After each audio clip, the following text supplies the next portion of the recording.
There's a point in every major diorama project that I do where I have to just take stock and clean the bench. A dirty bench will stall a project like no other. And even though you think you know where everything is, it's right in front of you, it's actually in the way. So putting everything to the side helps a project a great deal. Today's video is brought to you by Helicon Focus. Helicon Focus is a photo stacker that'll help you make the most clear photos that you could ever make of your model railroad, so that you can share on Facebook or the Twitter. To get 20% off your own copy of Helicon Focus, just go to modelersguild.com/HF. And by patrons like you. I like to be inspired when I'm helping people, and that's the way I've felt for the last 6 years or more, actually. In the last year, I've had this Patreon page set up, and I have about 5 or 6 patrons right now. And, you know, I can't believe it. And there's nothing that helps me more get into making these videos than $1 or $2 per produced episode. It takes a long time to produce one of these shows with all the trimmings. So, chipping in this way gives me a big thumbs up, and maybe supplies the next homebrew. Thanks. To summarize up to here, we've built the diorama with foam and glued down the foam in a random way so that there would be a natural crevasse for water to travel down towards the lake. It is an easy way for me to describe an action or a movement in the diorama with no effort at all. My go-to dirt is the limestone, how do you say it? Limestone stone dust from the horse racing track. Man, that was a mouthful. Anyways, I glued that down onto the diorama. However, I glued it with my PVA weld bond glue.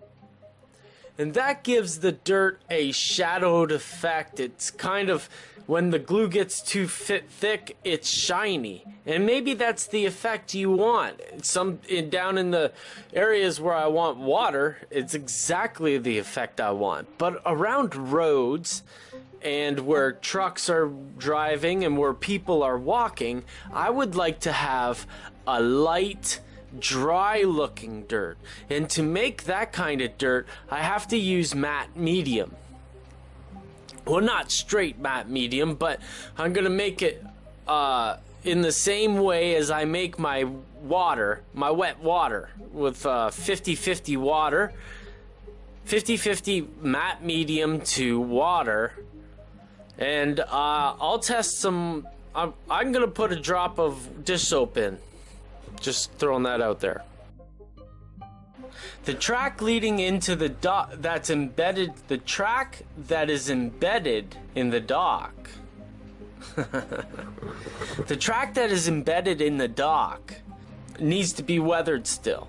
So on the land, I'm going to be adding some of my heavy ink and alcohol mix, and also some rust from Model Tech Studios. Pretty sure that's what it is. And this rust stuff is a little bit too much, really, and it's a good base, because what happens is you put it on and you try to feather out edges. You try to, dilute the edges of it, but it is a real bright orange color, and I love it. But we're gonna do an initial weathering of the track from one end to the other, so that, that's done, and when we come back and do some extra weathering, it's going to be more fine-tuned and tie by tie, more like. I had some leftover static grass sheets from Martin Welberg and his scenery and stuff.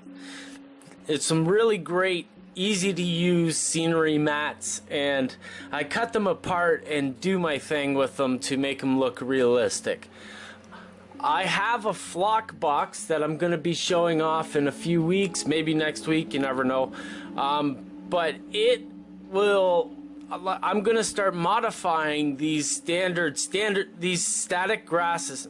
Okay, let's try that again. These standard static grasses with extra, dead growth on top, some yellow late season growth. And also custom doing patches on the diorama on the other side so that it looks more natural and realistic. When you've got these pre-made static mats, they look good, but the edges have to be properly feathered in, and that is the real challenge here.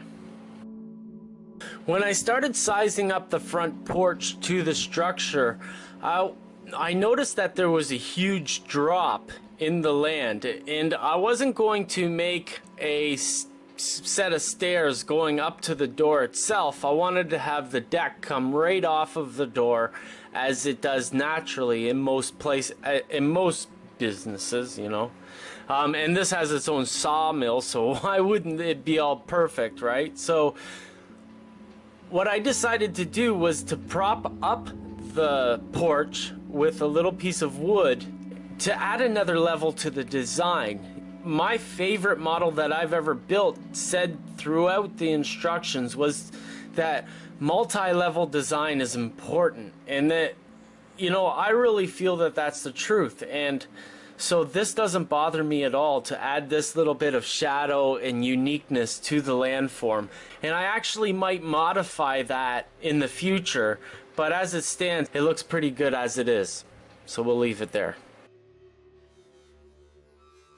So thank you for watching another video, and hey, if you appreciate the effort, go check me out at patreon.com/Ron Perry, P-A-R-E. Talk to you later, guys.